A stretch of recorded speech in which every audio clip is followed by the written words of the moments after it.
Halo semuanya, pernah nggak sih kepikiran gimana sebuah daerah itu bisa punya karakter yang khas? Nah, hari ini kita bakal bahas soal Kendal, sebuah wilayah yang identitasnya itu bisa dibilang benar-benar diukir oleh alam, oleh pertemuan magis antara sungai dan lautan di pesisir utara Jawa.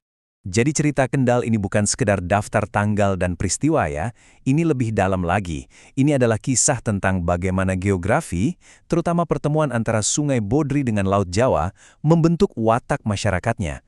Sebuah narasi tentang bagaimana air jadi sumber kehidupan sekaligus penentu takdir. Oke, untuk bisa benar-benar paham soal Kendal, kita harus mulai dari akarnya dulu, dari fondasi alam yang memberinya kehidupan, dan bahkan namanya. Nah, ini yang menarik. Bahkan namanya sendiri, Kendal, itu asalnya langsung dari alam sekitar. Pohon kendal itu kan tanaman yang kuat banget, yang bisa bertahan di kondisi pesisir yang keras. Ini jadi simbol yang pas banget buat masyarakatnya.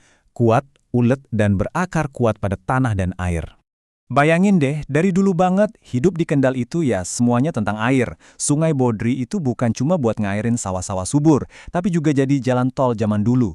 Terus, Laut Jawa ngasih makan. Dan lokasinya yang strategis banget di jalur Pantura bikin dia jadi tempat mampir alami para pedagang. Jadi, poin pentingnya adalah, masyarakat Kendal itu sejak awal adalah masyarakat agraris maritim. Mereka petani sekaligus pelaut.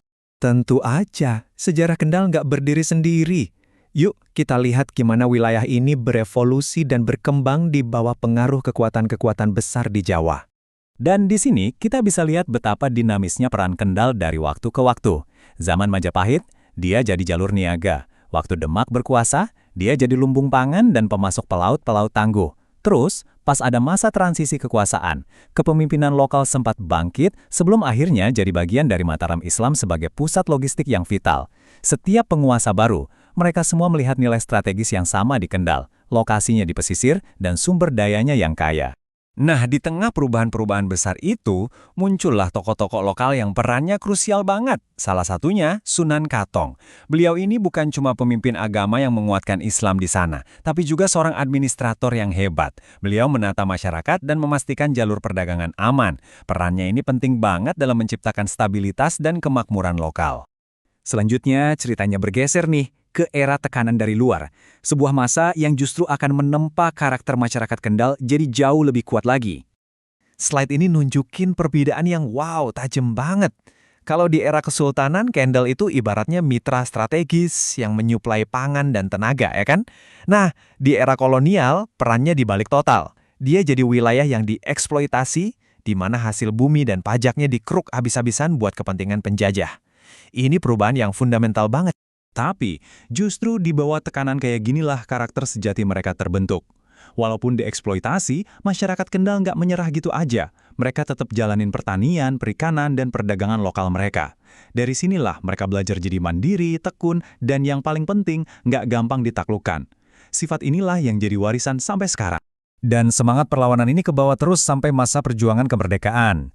Karena lokasinya di jalur Pantura dan punya banyak desa terpencil, Kendal jadi basis logistik yang penting banget dan jadi tempat aman buat para pejuang kemerdekaan. Oke, kita lompat ke masa kini. Dan lihat gimana semua jejak sejarah ini membentuk Kendal yang kita kenal sekarang. Ekonomi Kendal hari ini itu cerminan sempurna dari sejarahnya. Lihat deh, akar agraris dan maritimnya masih kuat banget kan, mendominasi ekonomi. Tapi kita juga lihat adaptasi modern dengan tumbuhnya sektor industri dan pelabuhan. Ini bukti nyata kemampuan Kendal untuk berevolusi tanpa meninggalkan identitas aslinya. Dan tentu saja, sang sumber kehidupan, Sungai Bodri, masih terus mengalir. Sungai ini ibarat benang merah yang menghubungkan masa lalu, masa kini, dan masa depan. Dia masih mengairi sawah-sawah yang sama, menjadi saksi bisu dari setiap babak sejarah Kendal. Jadi, setelah kita menelusuri perjalanan panjang ini, apa sih intisari dari karakter Kendal? Apa jiwa yang tetap hidup sampai sekarang? Inilah 3 pilar karakter masyarakat Kendal. Terbuka karena mereka adalah masyarakat pesisir yang terbiasa bertemu pedagang dan budaya baru. Ulet karena mereka telah melewati tekanan kolonial dan berbagai perubahan politik. Dan adaptif karena mereka selalu bisa menyesuaikan diri dengan tuntutan setiap zaman. Ketiga sifat ini bukan kebetulan. Mereka adalah hasil langsung dari sejarah yang dibentuk oleh air. Kisah Kendal ini nunjukin banget ya bagaimana lingkungan dan sejarah bisa mengukir identitas sebuah masyarakat secara mendalam. Pertanyaannya sekarang adalah, jika air yang membentuk masa lalu, kira-kira apa yang akan membentuk masa depannya seiring arus modernisasi dan tantangan-tantangan baru? Menarik untuk direnungkan. Terima kasih sudah menyimak.